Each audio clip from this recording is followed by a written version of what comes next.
So what do we got going on today? You guys ever think about the end of the world? Only always. Yeah. Yeah, pretty much every day. Every day? I thought I was the only one. But that's because like I go down this YouTube rabbit hole right before I go to sleep. I just think about it all the time. Yeah. You probably shouldn't watch that before you go to sleep. Yeah, I was gonna probably say not you should healthy. never. Probably not healthy. And it's probably because of the blue lights. So I hope you have a filter on. That's probably what it is. What does the blue light do? It keeps you awake, Chris. It keeps you awake. Yeah. It messes with your mind, bro. That's why I have in my bathroom, I have a nightlight and it's red. Wait. I see tons of apartments with that red glowing light. What's that red light for? The red light, I guess, doesn't activate like the staying awake portion of your brain. So you can kind of stay in that kind of sleepy I always state. thought, I was like, look at all these kinky ass people with a fucking sex When do you need dungeon. that though? I go to the bathroom at night to pee, so I don't want to wake my whole body up by using the regular lights. So I use the night You don't lights. have like your body isn't like memorized the little walkway. I can get there. I don't want to pee on the fucking floor. Sit down, bro. Sit down. Take like a little mini nap. Like, Oh my God. You sit down? bro. What are you, sit German? down? In the middle of the night, yes. In the Oh middle of the my night, I'm God. sitting down. I'm What like, do you- Sit down. Oh, it's your, You gotta sit you down, wipe your bro. vagina after You that? sit down when you... I do. My God. I do all those things. I No, don't need I'm a fucking man. light. I stand. I pull my pants down. Yeah, you're a man and with a I fucking red light. A man with a red light because you don't want to wake up the beat. Sit down like a man. Sit down like some- I'm dying. Oh my God. Your poor body. You sit down in that cold seat probably wakes you up. The pipe is right there. wow. So it's fucking warm in that bathroom. No, my yeah. seat is cold as shit.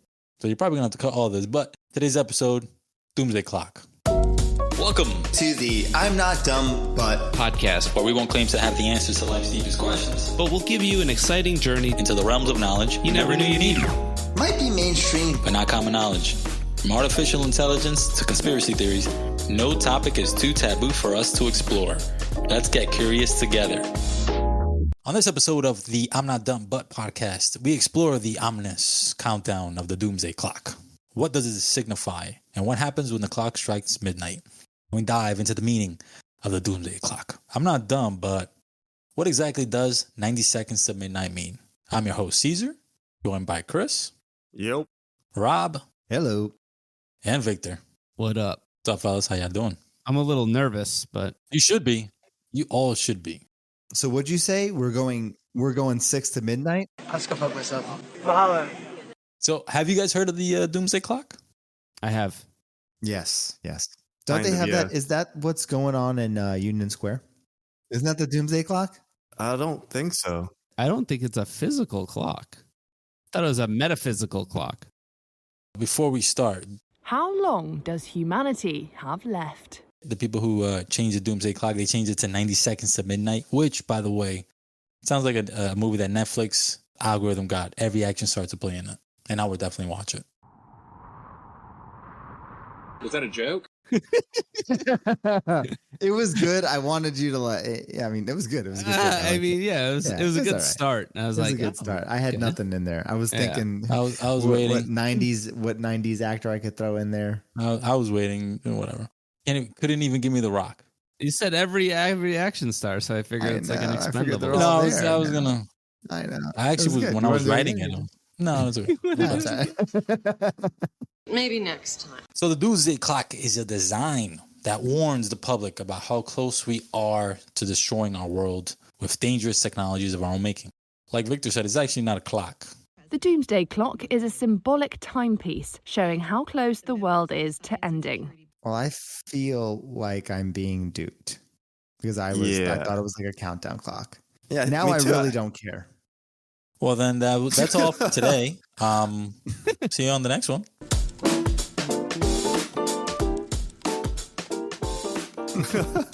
But yeah, it's just a metaphor for how we are so close to self-destruction by our own means. Nuclear weapons, climate change, Not real. biological warfare. Not real. Climate change is not real, None of that's real.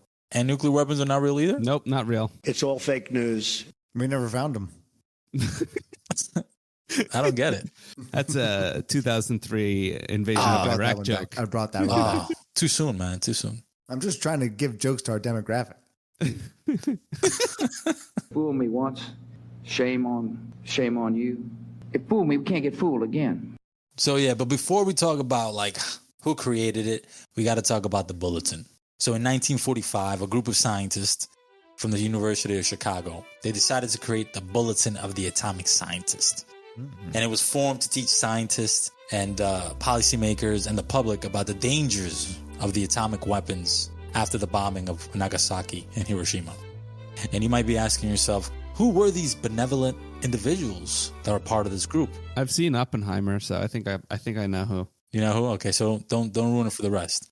It consisted of Albert Einstein, Eugene Rabinowitz, J. Robert Oppenheimer, and other scientists who helped develop the first atomic weapons in the Manhattan Project.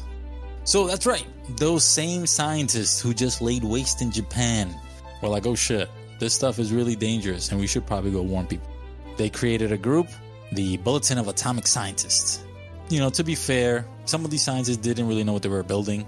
And even some of them signed a cautionary document known as the Frank Report to kind of argue about the atomic bomb and whether or not they should actually drop it on Japan. But, the powers that be didn't really listen. Have you seen Oppenheimer? No, not yet. Oh my God. Same He here. talks about it. There's like a scene where Oppenheimer goes president and he's like, you shouldn't drop this bomb, like it's fucking inhumane. And he goes, no one's going to give a shit about you. No one's going to blame you. I'm the fucking guy who's dropping the bomb. Yeah. And then he's like, get this fucking pussy out of here. I'm like, Yeah, that's exactly what happened. Really? That's exactly what happened? Well, I have no idea. I didn't watch the movie. Oh, okay. Great. I looked this woman in the eye. I said, bitch. I'm just reading about these guys, these scientists. They did argue and say, we shouldn't be dropping this shit. We should. What they wanted to do was they wanted to drop it in like a remote area as a demonstration. And then they wanted to use it as a threat for Japan to surrender. But that's not what we do. You know what I mean? It's like, I'm going to make this gun and then we're going to shoot it in a very safe area to show these guys not to show up. That's such a fucking academic thing to do. You know what I mean? Is it better to be feared or respected? And I say, is it too much to ask for both? it's what we did after. Like, we spent the 50s just going, we got nukes, you don't. So the U.S. says jump, you guys are going to say how high until other people got nukes. And then we're like, all right. Truce. Let's not get out of hand. Well, yeah, here. let's not. Yeah, come on. It's mutually assured destruction. You're going to kill everybody? I mean, don't be crazy. Watch where you're pointing that thing. So yeah, these guys, they were trying to write articles and newsletters to try to inform the public in the world. But this was, like I said, after they dropped the first bomb. But I'm assuming those scholarly articles and newsletters were kind of tough to read, because they always are. So in one of the greatest examples of clickbait, so in 1947, to try to expand to a wider audience, the scientists, they decided to go from a newsletter to a magazine, but they decided to go with a clock design. And the creator was a lady named Martel Langsdorff, who was actually married to one of the scientists on the Manhattan Project. So she used the clock to display a sense of urgency that was required to handle these weapons. And her design came to be known as the Doomsday Clock. So the Doomsday Clock is only really just about like nuclear destruction. It's not like talking about the environment and... It was... Or have we moved that over to kind of encompass everything now? It encompasses everything. Nukes, biological warfare, and now climate change. Did they delay the clock recently because of all paper straws that I've been using, or have... Did you send them an email? They're like, specifically, Rob is using so many paper straws. We're moving the clock. I'm ripping through straws. I mean, they are laying way to rainforests for the amount of straws that I've been using now. No, I'm going to write a letter, and then this way the postman can carry it in his car. I'm doing my part. When the clock first started ticking more than 75 years ago, it sat at 7 minutes to midnight. And you might be asking or wondering why she did that. Well, and I quote, "It seemed like the right time on the page and it suited my eyes," end quote. There was no rhyme or reason why she put it at 7 o'clock. It was like, yeah, okay. It looked good. It looked good. Yeah, it looked good. Not bad. To be most likely is because her husband was one of the scientists, and her husband was probably talking to her about, hey, this is what I've been doing. Yeah, we've been doing some bad shit. We're gonna cause a lot of issues. So she probably was like, yeah, we're probably closer to the doomsday, to the end, than we are to not. That's not good. So who decides to what time it is? So in the early days, the Bulletin, the scientist had an editor, one of the scientists, Eugene Rabinowitz. He basically decided on when to move the time. He was a leader in the international disarmament movement. He knew a whole bunch of people throughout the world, a whole bunch of experts. So after conversing with them, he was the one deciding when to change the time until his death in 1973. After that, there was like a board who took over the responsibilities. And now they currently meet twice a year to discuss world events and to reset the clock if necessary. And this board is made up of like scientists and experts with deep knowledge of nuclear tech and climate science. And they provide like expert advice to governments and international agencies. And it's, it's made up of like 9 Nobel laureates, some smart dudes. Smart. That's smart. The clock has been reset 25 times since 1947. And the furthest it's been away from midnight, it was put at 17 minutes to midnight. What triggered that? Yeah. What was the big event? 1991? Oh, so it was what? The Berlin Wall fell? And then they were like, oh, we're going to... Yeah, the Cold War was over, and Russia and the U.S. agreed to make cuts to their nuclear arsenal. So these guys, like, what they do is they try to, like, check the temperature of the water, see what's going on, see what public policy is. And then they decide whether or not to, are we getting closer to, just destroying ourselves? If not, all right, we'll push it back a little bit. 2018, it was 2 minutes to midnight. In 2020, it was 100 seconds to midnight. So you guys are gentlemen and scholars. So they recently moved it to 90 seconds to midnight in 2023. Why do you think they did that? Robots. AI? Wrong. I don't know. Did Megan Thee Stallion drop a new album? Wrong. I think it's because of the rising tensions between the U.S. and the Houthis and Iran and China as well. China. Yeah, all of the above. Megan Thee Stallion? Holy Megan Thee Stallion dropped a new album. Knew it. Uh-huh. They decided to move it because they realized the war in Ukraine and the potential widespread conflict. Right. The 3 biggest superpowers increasing funding and try to modernize their nuclear arsenal. Climate change in 2023 was the hottest year on record. I think every year is the highest year on every year record now.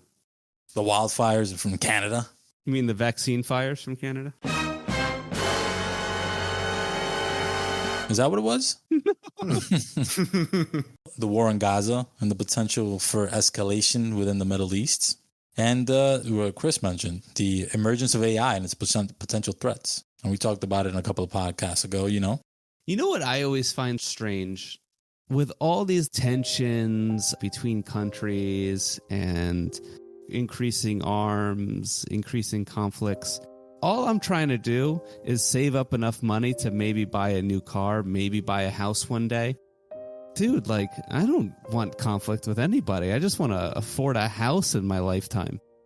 I think right now there's just too many things going on. So people can't really get like hyper focused and work on one thing. So it's like, we want to do, this, the climate change, this and that. And then all of a sudden COVID. And then it's like, all right, well, COVID's huge. And then a war comes out and it's like, oh yeah, COVID's all right. Like we got to worry about this war. And then another war breaks out. It's like we just keep jumping around. So people start to lose sight of what really is important, because this was really important. And then now it's not. And then this new thing is, but it's like whatever they're shining in front of your face is the new thing you should be worried about. But then that completely goes away. So I don't feel like anything ever gains momentum. I mean, it's like at this point, just put the Doomsday Clock like a minute for midnight. Nothing's getting solved. It's just one conflict into another. Yeah, seriously. If I can put it at midnight, we're done. Yeah, put it at midnight. Homelessness is like through the fucking roof. People can't afford shit. Groceries are expensive as fuck. Put it 30 seconds before midnight. Fuck it. I feel you. There's just all these issues. Why not just put it, you know what? Fuck it. Put the Doomsday Clock to midnight.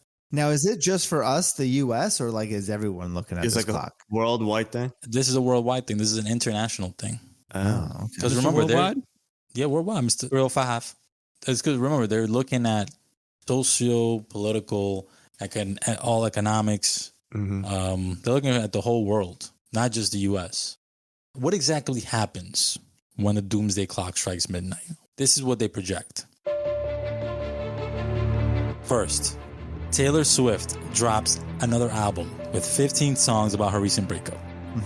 Second, the price of eggs surges past $10. And third, we're all dead. So 2 out of those 3 things have already happened. Because we're not dead. Emotionally, I think he means.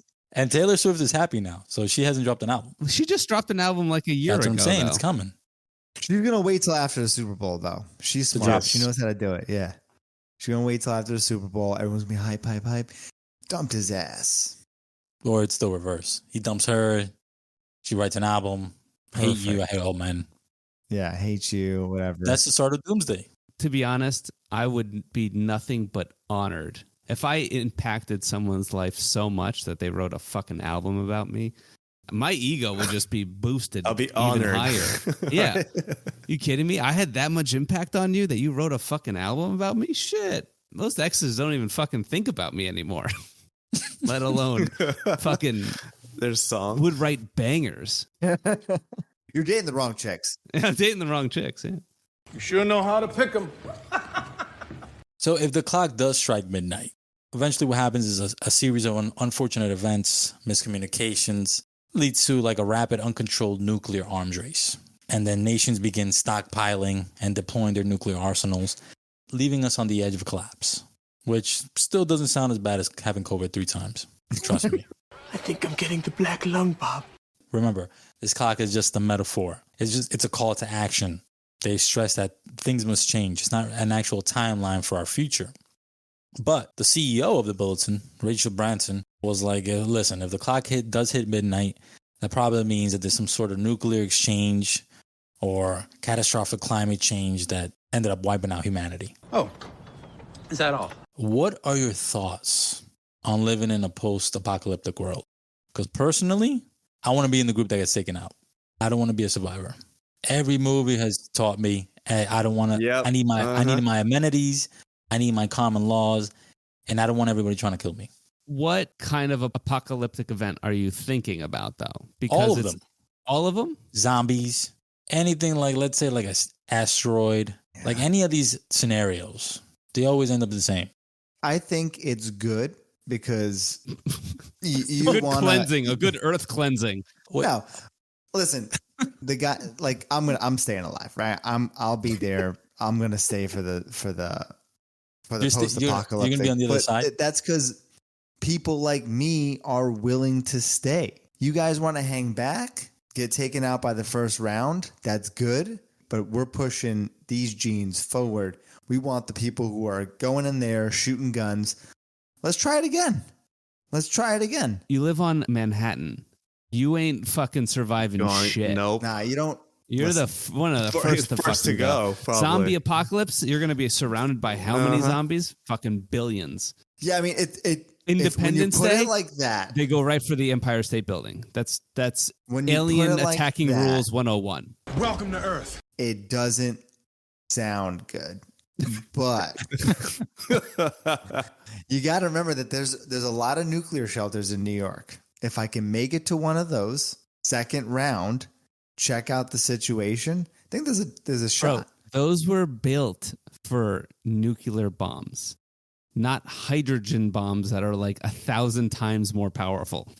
Okay. The guy saw one movie and now he knows how to fucking rate bombs. Yeah. Do we have to go back to Oppenheimer? Let me remind you how I watched Oppenheimer. I'm basically a nuclear physicist. No, I understand that now. You watched it too. I mean, you're pretty qualified. Yeah, I'll go back and rewind it. How long have you been a member of the Communist Party?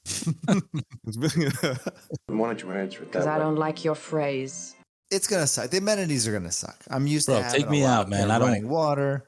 I'm out, man. Nah, you gotta stay. You gotta stay in it. Why? You gotta think I'm stay with- in it to win it. Dude, I'm with you, Caesar. I We want to be What are you taken gonna out do in too. the afterlife? Fucking nothing. It's Who knows? boring. Better than this, bro. Better than running. Yeah, better than fucking like hiding, running away, fighting, killing. I complain about the trains being 5 minutes That, late. that sounds actually kind of fun. You know how ripped I'm gonna be after murdering like 20 people? Are you kidding me? I'm gonna be Yeah. toned as shit. Listen, let me They're coming paint after the you picture. first, Let me Baldy. paint the picture, right?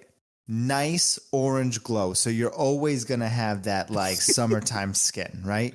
There you Then go. we're all gonna be lean because there's no food. Lean. So we're looking primo. This is like end of cutting season. Then on top of that, you two guys are out.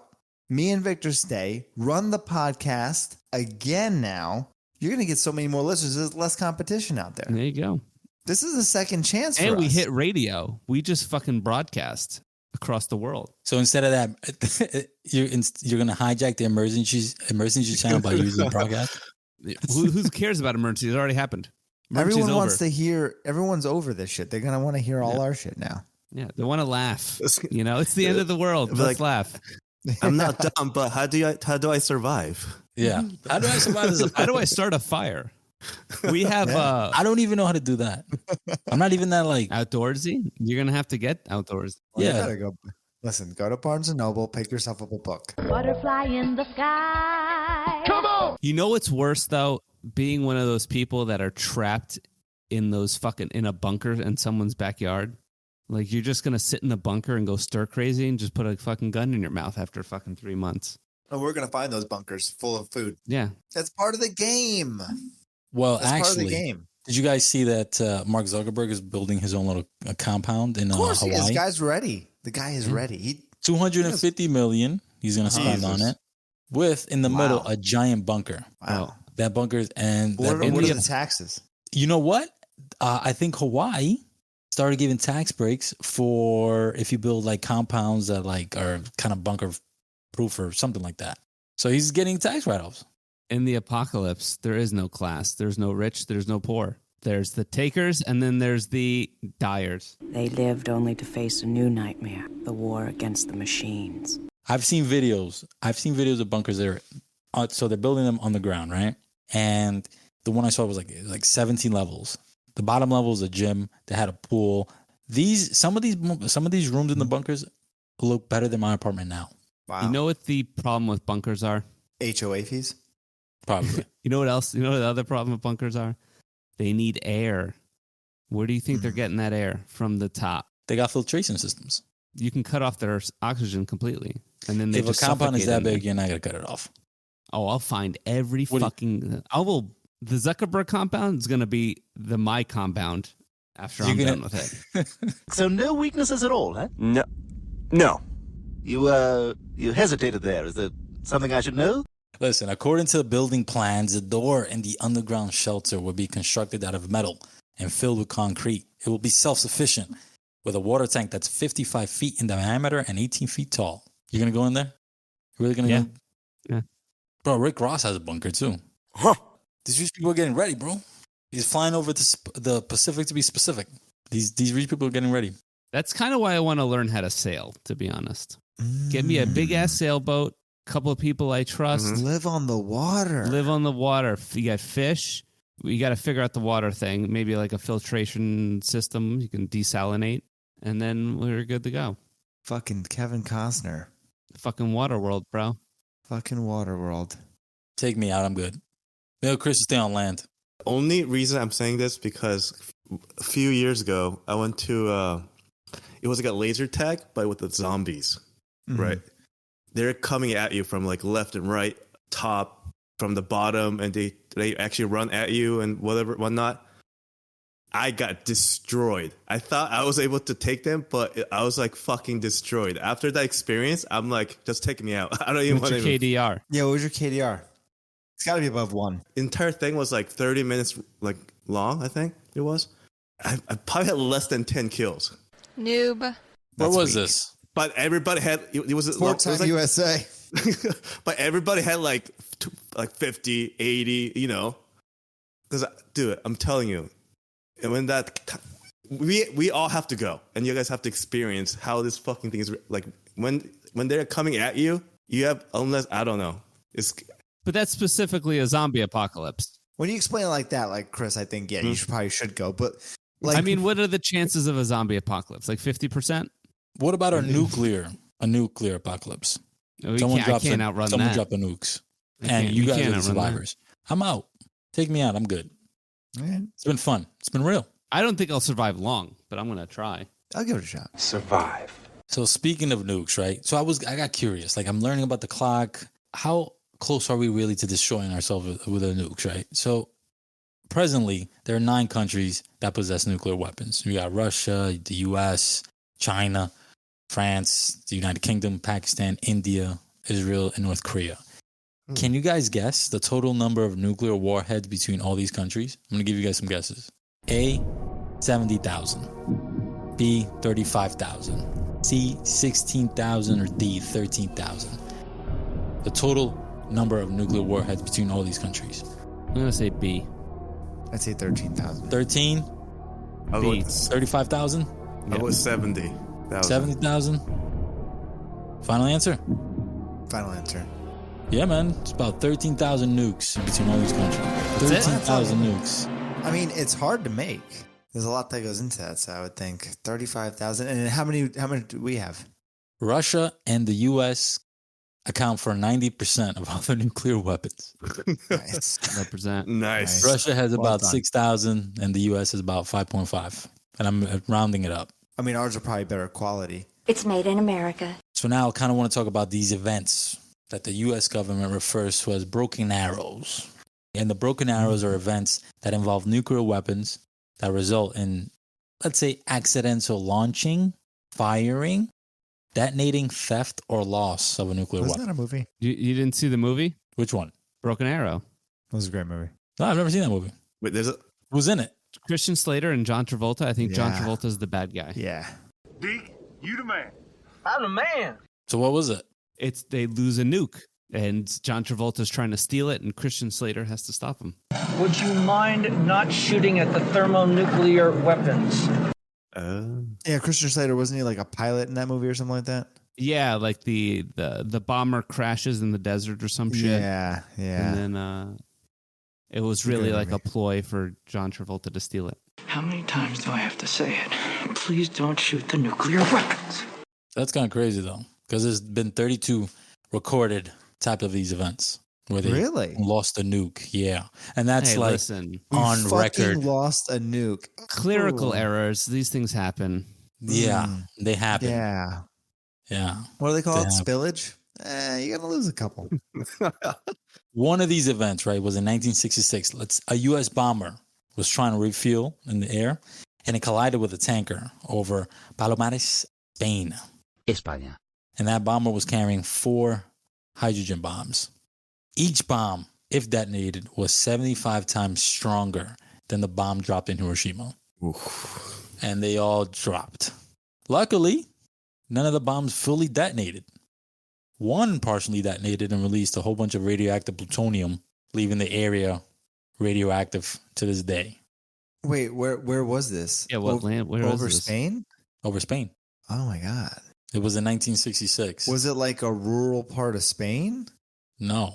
It was over like farmland. It was like a beach. They dropped on the beach. Holy shit. Yeah. Like I mentioned, that whole area is, radioactive to this day. And another one, they lost their nuke. Well, they lost an H-bomb for 81 days. They couldn't figure out where it was. They were looking for it. They sent everybody to go out and Just lost. It's like I can just see like this fucking bureaucratic storeroom. Like, where the fuck did we put this shit? It's like a did you dude take with it? a clipboard. He's like Yeah. looking at the empty shelf. He's like, there's supposed to be a nuke here. Now, where did I put it? Bro, there's a clip on YouTube. If I can find it, I'll link it and put it there, where the mayor of the town is getting interviewed. And the news guy is like, so mayor, did you find a nuke on your morning swim? He's like, no, I didn't. So it's crazy.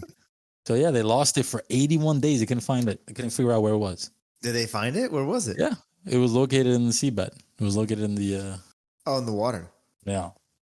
If any of these would have detonated. Like, it would have been. But they have to be, they don't just spontaneously combust. They have to be armed so they can blow up, and it's not going to blow up. No, it's just going to cause radioactive plutonium to just go everywhere. Which is really? That's what'll happen? So it won't just explode like, oh shit. It won't go off as a nuclear weapon, like randomly. Oh, that makes me feel a little bit better though. Nuclear weapon light, let's just say. Like it's like a dirty bomb at that point. So that's what's referred to as a broken arrow. There've been 32 of these, which is kind of crazy. And now I want to talk about some of these are referred to as nuclear close calls. And this is when the world was on the brink of nuclear war. There have been 22 of these very close misses. So this is literally bombs they're about to be launched. I call this one the Damn You Yogi Bear. So this incident was in the midst of the Cold War, 1962, Cuban Missile Crisis, most tense stage. And at around midnight on October 25th, 1962, a shadowy figure climbed a fence near Volk Field Air National Guard in Minnesota. An Air Force guard identified it as a Russian operative preparing to sabotage a U.S. command facilities. After a number of shots were fired and the emergency alarm didn't work, fighter jets were scrambled and they were containing 800-pound nuclear rockets as they rushed to the launch sites, anticipating the start of World War III. However, at the last moment, it was realized that the intruder was actually a black bear climbing a fence, and the strike was called off. Wow. World War III nearly started by a bear. Wow. Thoughts? Damn. Fucking Yogi Bear. Bet you if it was a polar bear, no one would have an issue with it. Probably. A polar bear with a Where was Coke. this? That's Minnesota. American. Yeah. Oh, yeah. Those motherfuckers? Are you kidding me? If it was a polar bear, they'd be fine with it. It's a shadowy figure. Lock your front door. So yeah, that's one of the close calls. Nuclear close calls. I got another one. I call this one, Look at the Brains on Brad. In late October 1962, the Soviets sent 4 submarines to patrol the waters of Cuba. The submarines were carrying torpedoes tipped with Hiroshima-sized nuclear weapons, which the captains were authorized to fire. To make the situation more critical, submarines were out of contact with Moscow, so they could only estimate what was happening above the sea level. On October 27th, the U.S. fleet discovered and surrounded one of the submarines, and they dropped praxis charges to make the submarine surface. Thinking that the submarine was under attack, 2 out of the 3 Russian officers ordered the submarine to launch a counteroffensive. However, another senior official named Vasily Arkhipov overruled the order and convinced the captain to surface the sub and await orders from Moscow. Arkhipov became known as the man who saved the world. In those submarines, you needed 3 to agree on a strike. So that's why 2 out of the 3 said, let's go. And he was like, no, let's go up. Let's wait for orders. Let's wait for Moscow. And it turned out to be nothing. And it turned out to be just, they were just trying to make them come up. So they had enough nukes to literally take out 50 million people. Damn. Good job, Vasily. Good job. These are nuts, man. The fact that we've had multiple. Yeah, maybe we should put these things away. Bro, we got 12,000 of these fucking things ready to go. And these close calls have been so close. But it's honestly, it's a miracle that we haven't done it. True. And I'm not even talking about just mistakenly killing each other, purposely killing each other. Because humans are we're very violent towards each other. Just think about it. You don't want to be that person that, he destroyed the world. If anyone's going to remember you. Humans are like cockroaches, man. We'll come back. No, that's not what I mean, though. I'm talking about this way. Let's say you're a survivor, right? Let's say you live off the grid. You're in you live bumfuck Wyoming where no one's around, right? And no bombs dropped in your area. You're not going to know who did it. You're just going to blame Biden. If you're in a bunker, remember. Mark Zuckerberg will remember. After the lizard people take over. He's part of them, so. Yeah. That's why he has the bunker. He's laying eggs down there. Yep, that's what it is. Lizard people have big eggs. Yeah, lizard people have big eggs. Have big eggs. The reptoids, they have big eggs. So we got to watch out for that shit. I was right in the middle of a fucking reptile zoo. And somebody was giving booze to these goddamn things. It won't be long now before they tear us to shreds. Another close call. I call this one, my bad. I wasn't listening. So on September 26, 1983, a Soviet satellite reported that 5 U.S. missiles were heading towards the Soviet Union.